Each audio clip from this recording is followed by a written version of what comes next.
Sziasztok! Megnézzük, hogy a lelkitársakkal mi a helyzet, mit lehet róluk tudni, hogy állnak ők.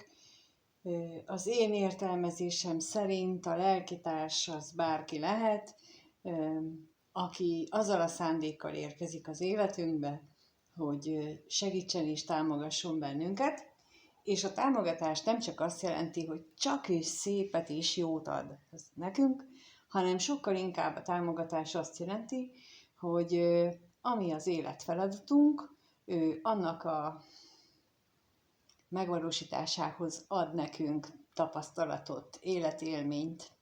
És ebből a szempontból a lelkitárs az lehet munkatárs, lehet szülő, gyermek, barát, barátnő, szerető, szerelem, férj, feleség, tehát bárki lehet. Láttam az egyik kommentben, hogy volt ott, hogy ez nem annyira tiszta, hogy ki a lelkitárs és ki az ikerláng.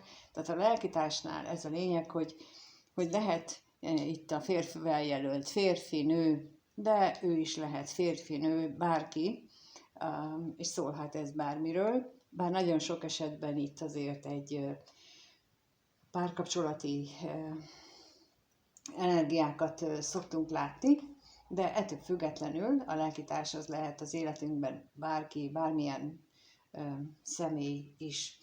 Az ikerláng az pedig ő nem a kellemesebbik megtapasztalással segíti az életutunkat. Neki ő az a személy, amikor már végképp nem akarunk beleállni a feladatunkba, vagy úgy lett eltervezve az élet, hogy már sokszor neki futottunk egy életfeladat megoldásának, és nem jött össze, és akkor ilyenkor jön az ikerláng, akivel azt határozzák el a lélek egymással, hogy egymást támogatva, akkor most hopp, gyorsan megoldjuk, és ez nagyon kemény, gyakran nagyon kemény életleckéket is jelent, és ők férfi és nő, mert az ő legnagyobb vonzerejük egymással iránt a testi vágy, a kémia, és ez az, ami őket arra készteti, hogy ők aztán ebben az életben végig kitartsanak egymás mellett, függetlenül attól, hogy nagyon sok esetben ők nem lesznek egy pár, és nem élik le együtt az életüket, tehát ott, aki ikerláng kapcsolódásra vágyik, az annak tudnia kell, hogy ott minimális az esélye, hogy megvalósul.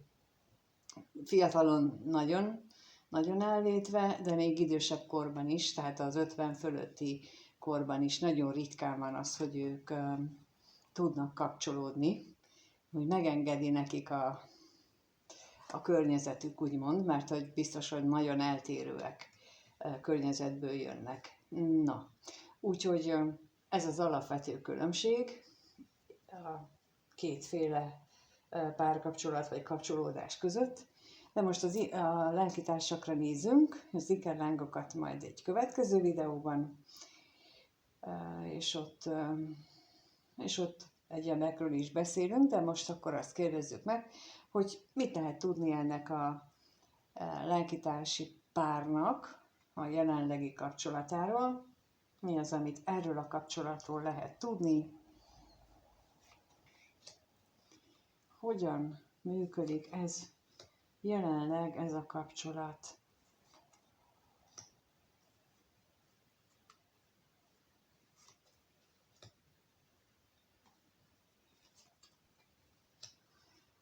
Lehetséges, hogy itt például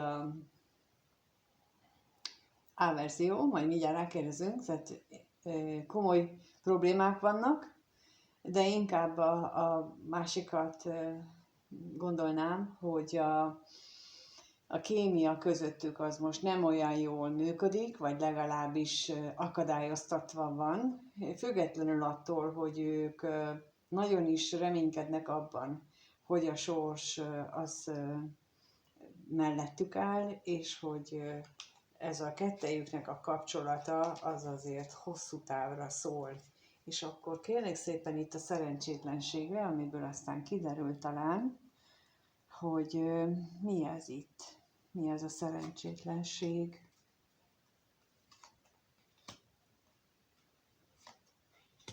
És a betegségre is kérek akkor már egyúttal.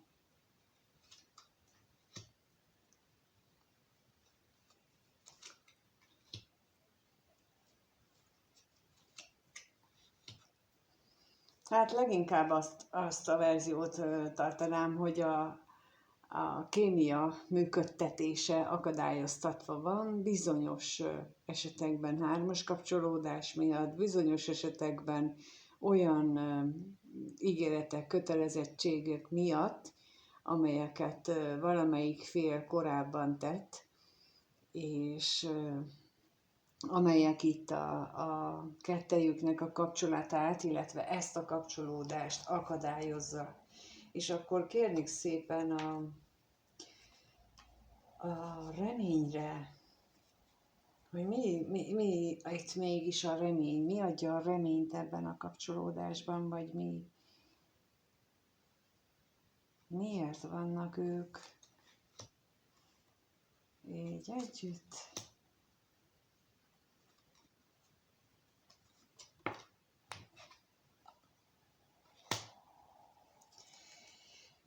Hát a reményt az adja, hogy mind a ketten úgy gondolják, hogy a találkozásuk az nem véletlen volt, hanem sokkal inkább az égiek közreműködésének az eredménye, és függetlenül attól, hogy mennyire bizonytalan a kapcsolatuk jövője, azért mégiscsak reményekkel tölti el őket az, hogy itt fönn marad ez a kapcsolat, illetve hogy jobbra fordul, mint ahol jelenleg tart.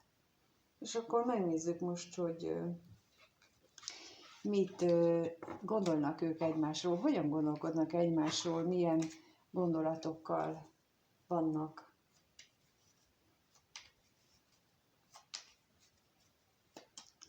Hogyan gondolkodnak ők egymásról, milyen gondolataik vannak egymás iránt, és kettőt kérnék szépen arra, hogy a férfi mit gondol a női párjáról, milyen gondolatok vannak benne a nővel kapcsolatban, mit gondol a férfi a nőről, és a nő mit gondol a férfiről.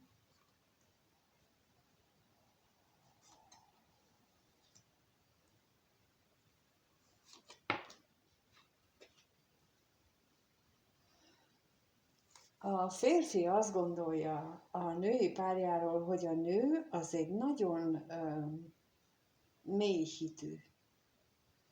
Itt most a hittel kapcsolatosan érzek itt utalást arra, hogy a bíró és a lelkész együtt, hogy a nőnek az elképzelései, vagy legalábbis amit a kettejük kapcsolatával gondol, azzal összefüggésben a nőnek nagyon is mély elkötelezett a hite, hogy miért van az ő kapcsolatuk, és miről szól. És akkor kérnék szépen még itt a bíróra, hogy erről mit tudhatunk meg.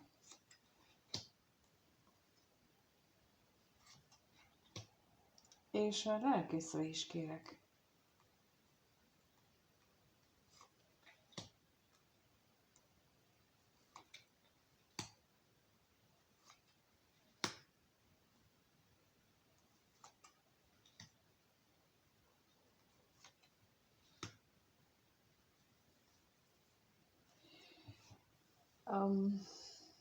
Lehetséges, hogy a múltban ennek a férfinak nem minden tetszett ezzel a mély hittel összefüggésben vagy kapcsolatban. Lehetséges, hogy ő ezt így mondjuk úgy, hogy kinevette, vagy butaságnak gondolta, és egyes esetekben azzal is magyarázhatta, hogy a nőnek ezeket a dolgait, hogy így erősítse vagy mélyítse a kapcsolatukat. Ugyanakkor pedig azt látom, hogy közben ezen nagyon sokat gondolkodott, és arra jött rá, hogy az a vágy, ami benne megvan a nővel kapcsolatban, vagy a nő felé, vagy a társa felé, az sokkal mélyebb, mint puszta kémia, puszta testi vágy. Itt sokkal mélyebb érzésekről van szó. Úgyhogy azt látom, hogy a gondolataiban, bár látja, hogy a nőnek mély meggyőződése van ezt a kapcsolatot illetően, de ő hajlamos arra, hogy a gondolatai révén ehhez csatlakozzon, ehhez az elképzeléshez. A nő részéről pedig azt látjuk, hogy a férfival kapcsolatosan úgy érzi, hogy a férfi elvesztegeti a sors által kínált lehetőségeket. És akkor most megkérdezzük ezt a veszteséget, mert én itt ebből kifejezetten a lehetőségeknek a veszteségét érzem, és a szerencsére is kérek.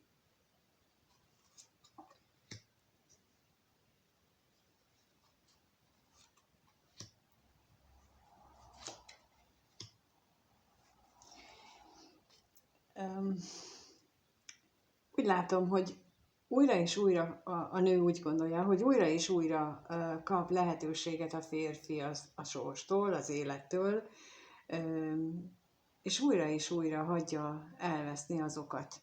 És itt ezek a lapok nekem azt támasztják alá, amit itt az előbb éreztem, hogy a férfi hagyja elveszni az égiek kínálta lehetőségeket. Folyamatosan pedig jönnek neki, és nem is kis lehetőségek jöttek, hanem nagyok, és mind anyagilag, mind más szempontból, és ő egyszerűen nem veszi észre. És ez olyankor történhet meg, amikor a tudatállapotunk nincsen azon a szinten, hogy meglássuk a lehetőségeket. Ezt régen, amikor még így ezzel nem voltam tisztában, nem értettem, hogy miért van az, hogy nem látják az emberek meg ugyanazt a dolgokat, mint én. És most már tudom, hogy ez így megtanultam azóta ezeknek a működését, hogy ez abból fakad, hogy egy alacsony tudati szinten vagyunk, akkor egész egyszerűen szűkebb a világ, amit látunk. Tehát persze, látjuk mi az egészet, nem arról van szó, hogy kisebb a kör, viszont olyan, mintha abban a körben úgymond egy kvázi színvaksággal küzdenénk, és mintha nem vennénk észre a zöld színű dolgokat, csak a pirosat meg a kéket, és a zöldet, a sárgát, meg a feketét, azt meg nem látnánk meg. És hogyha nő a tudatszintünk, akkor már mondjuk meglátjuk a piroson és a kéken kívül mondjuk a sárgát is. És ha még inkább nő a tudatszintünk, akkor már meglátjuk azt, hogy hogy van lila is, meg hogy rózsaszín is. És akkor még nő a tudatszintünk, akkor egy idő után észrevesszük a zöldet is. És ez így működik, és így működik a lehetőségek észrevételével is, hogy a tudatszint növelésével egyre több mindent veszünk észre, egyre több mindent tudunk megérteni, meg felhasználni, és ez nagyon szorosan összefügg a kreativitással, ugyanis a kreativitás abból adódik, hogy mennyi mindent veszünk észre, lehetőséget, ami az életünkben van. És ez ilyen szoros kapcsolat van a tudatszint, és az, hogy ki milyen kreatív az életében. Tehát hogyan tudja a tudatszintjét emelni. Tehát például, akik állandó gyűlölködésben vannak, ők az életük nagy részét ebben a nagyon alacsony harag és düh tudatszinti állapotban élik meg. A kreativitásnak meg sokkal-sokkal magasabb tudatszintre van szüksége, hogy ő otthon azokat a nagy összefüggéseket bemutató lehetőségeket meglássuk. És ezt látom, hogy a nő ilyet érzékel a férfi részéről, hogy a férfi valahol nagyon lecsúszott, vagy becsúszott egy olyan utcába, vagy egy olyan kilátástalan helyzetbe, ahol nem látja meg az ő lehetőségeit, pedig az élet kínál neki, és nem tud vele mit csinálni, mert hogy ő nincs ilyen állapotban. De hát ez látszik is mondjuk a férfinál, mert ő azt látja, hogy a nőnek meg nagyon nagy a hite,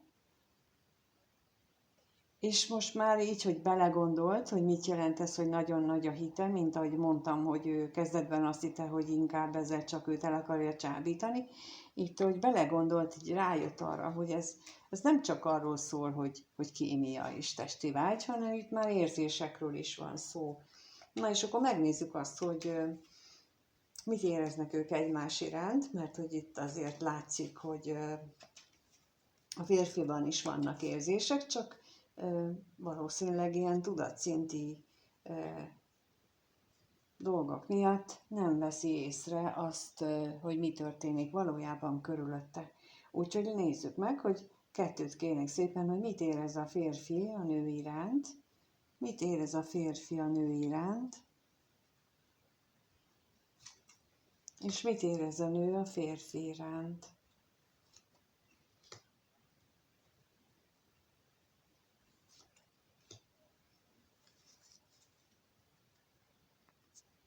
Nos, amint látható, a férfi érzései meglehetősen furcsák. Hiszen ott van a hamisság, és ott van a szerencse. És ez olyan, mintha az ő érzéseit az határozná meg, hogy rábízza magát a sorsra, az életre. Hogy ő neki nincs határozott véleménye. És ő nem akar véleményt nyilvánítani. De akkor most megkérdezzük itt a hamisságot, mert ugye az nagyon sok mindent jelenthet, hogy akkor itt pontosan mit jelent ez a hamisság a férfi érzéseiben.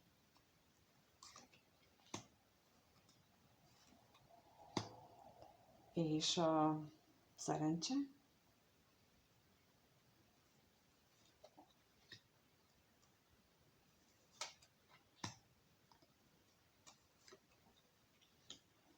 Ja, hát itt arról van szó, kérem szépen, hogy a férfi úgymond nem mer véleményt formálni arról, hogy ő mit érez a nő iránt, mert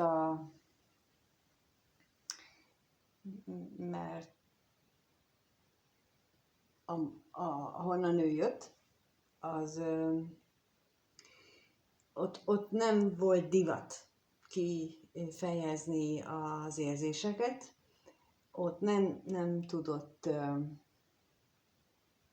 megnyilvánulni, talán nem is tanulta meg, hogy milyen az érezni, és ebben valami változás állt be az életében, és ez valami új, amit ő megtapasztal itt ebben, és azért is látszik, hogy ez új, és amit most itt megtapasztal, hiszen itt ilyen, az jön ki, hogy itt a szerencsére, amit kértem, hogy őt magát is meglepi azok az érzések, amiket így a nővel kapcsolatosan érez, ami nem kicsi, hanem igenis mély érzései vannak, és igenis határozottan ilyen elköteleződős érzései vannak. Tehát nem csak egy ilyen haveri, hanem sokkal mélyebbek ezek az érzések, amit a férfi a nő iránt érez. És a nőnél azt látom, hogy a férfi iránt valami mély kapcsolati elköteleződést él meg, és ez összhangban van azzal, amit a férfi vele kapcsolatban gondol, mert ugye a nő valóban úgy érzi, hogy ez egy nagyon is mély kapcsolat közöttük, és nagyon is jelentős ez a kapcsolat közöttük, de akkor mit tudhatunk meg a házasságról még pluszba? Milyen információ jön ezzel kapcsolatban?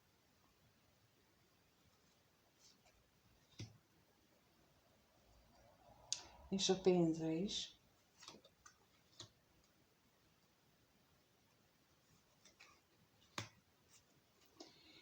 Ugyanakkor a nő részéről azt is lehet látni, hogy ő nagyon bizonytalan a kettejük kapcsolatának a kimenetével, vagy a folytatásával, vagy hogy hogyan alakulnak ezek a dolgok, és emiatt lehet, hogy a férfival is vannak vitái, újra és újra, megújuló viták, vagy saját magával küzd meg ezen a téren. És itt ha már itt tartunk, hogy vannak újra és újra megújuló viták, és hogy nem tudja, hogy mi lesz ebből a kapcsolatból, erre a legjobb, hogyha konkrét elengedés gyakorlatokat végez, mert ha nincsen ráhatása arra, hogy a férfival hogyan alakulnak a dolgok, vagy ő mit fog csinálni, már pedig nincsen, mert csak saját magunkra tudunk hatást gyakorolni, a másik személy legfeljebb hozzánk akar idomulni, vagy a kedvünkért ő változtat magán, ugyanúgy, ahogy mi miatta. Ezért a legjobb esetben az elengedés gyakorlatokat, illetve magát a kapcsolatnak, vagy az elvárásoknak az elengedését kell gyakorolni, és ez nem azt jelenti, hogy a férfival szemben nincsenek elvárásaink a mindennapok szintjén, hanem a kapcsolat alakulására vonatkozóan nincsenek ilyen elképzeléseink, hogy de én együtt szeretnék élni vele, de én azt szeretném, hogy elvegyem feleségül, én nem. Tehát ezeket az ilyen típusú elvárásokat célszerű így elengedni, és nem belegondolni, hogy mit akarok én, hanem megengedni, és ez a megengedő hozzáállás, hogy megengedni az életnek, hogy úgy alakuljon ez a kapcsolat, ahogyan annak lenni kell. És ezt lehet minden nap gyakorolni, és szívből, és addig mantrázni, ameddig ezt szívből nem is érzi így az ember. És amikor idáig eljut, akkor jut a megengedés állapotába, és akkor az univerzum akkor tudja azt mondani, hogy jó, te kiérdemelted, úgyhogy legyen, ahogy titkos vágyaidban szerepel. Na, itt a vége, fuss el véle. Na, de aztán megyünk tovább, mert azért még sincs itt a vége. Ó, ez volt a mese része, bocsánat. Na, és akkor megnézzük azt, hogy hogyan alakul ez a kapcsolat a következő 1-2 hetes periódusban. Lássuk, hogyan alakul ez a kapcsolat a következő 1-2 hétben, ez a lelkitársi kapcsolódás. Hogyan alakul ez a kapcsolat?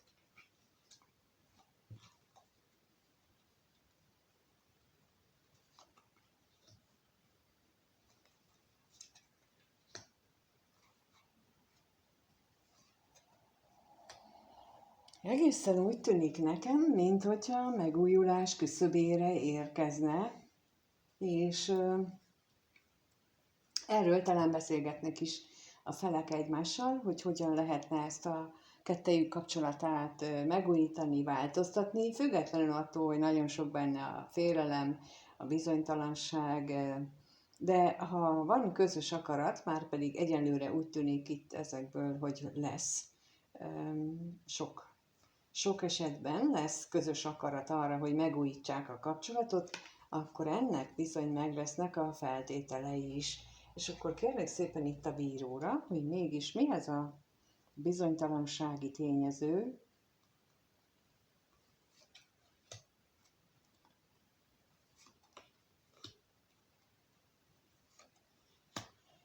Itt valószínűleg olyan a bizonytalanság legnagyobb oka az, hogy nagyon eltérő társadalmi körülményekről beszélünk a felek között. Nagyon eltérőek a szokásaik, nagyon eltérőek akár a hitviláguk is, a környezetük, akár az iskolázottságuk, szóval nagyon sok minden eltérő, és ez az, ami miatt ez a kapcsolat nagyon bizonytalan. És a félelemre is kérnek szépen, hogy milyen félelmek gyötrik őket.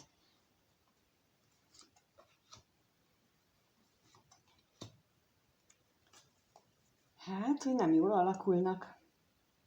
Hogy mégsem jól alakulnak a dolgok. Na, erre megint az elengedés, amit az előbb mondtam, tehát ugye a félelmeket azt így nagyon gyorsan ki lehet, ilyen elengedés technikákkal ki lehet az életünkből tenni, úgymond mindenfélét.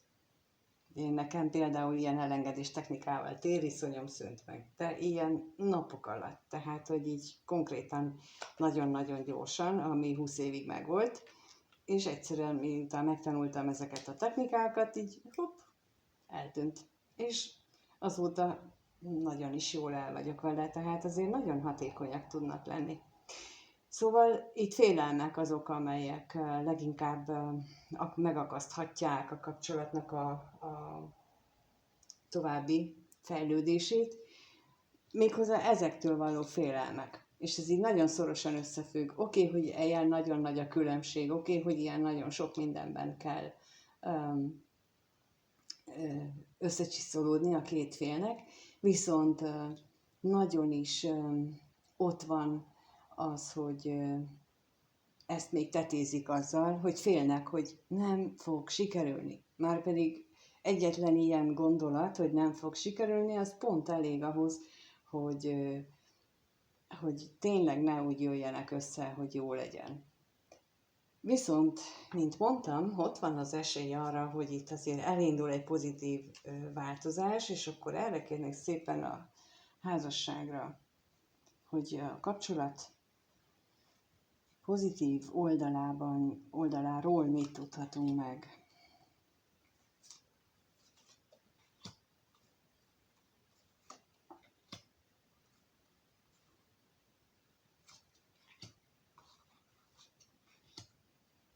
Lesznek olyan sors által kínált lehetőségek, amelyek támogatják, hogy ez a fejlődésnek induljon ez a kapcsolat, vagy új szakaszba lépjen ez a kapcsolat, amit nem biztos, hogy mindjárt észrevesznek, vagy nem biztos, hogy mindjárt lecsapnak rá a felek, hogy akkor éljünk ezzel a lehetőséggel. Viszont azt is mutatják a lapok, hogy azért mégiscsak fognak tenni azért, hogy itt megújulás következzen be. És különösen igaz ez, vagy különösen érvényes ez azért, mert amikor készítem ezt a videót, azoknak szól ez, akik mondjuk nem most nézik meg, hanem sokkal később, akár hónapokkal később. Tehát most a mostani energiák, amik következnek, a következő néhány napban, 1-2 hétben, azok pontosan így az érzelmeknek az újrarendezését, az újragondolását, az új lehetőségeket fogják támogatni, az ilyen szituációknak a kicsit felpesdítését fogják támogatni, és ezt látom most itt ezekből megnyilvánulni, hogy itt ebben a kapcsolatban, amit most látok, itt is fog érkezni ennek a lehetősége, úgyhogy itt azt arra biztatom mind a két felet, akármelyik nézi, vagy mindenkit nézi, hogy bátran merjenek beleállni, és a hitük és a bizalmuk a teremtőben, az univerzumban, saját magukban. A lényeg az, hogy bízzanak, pozitív elvárások legyenek teljes szívükből,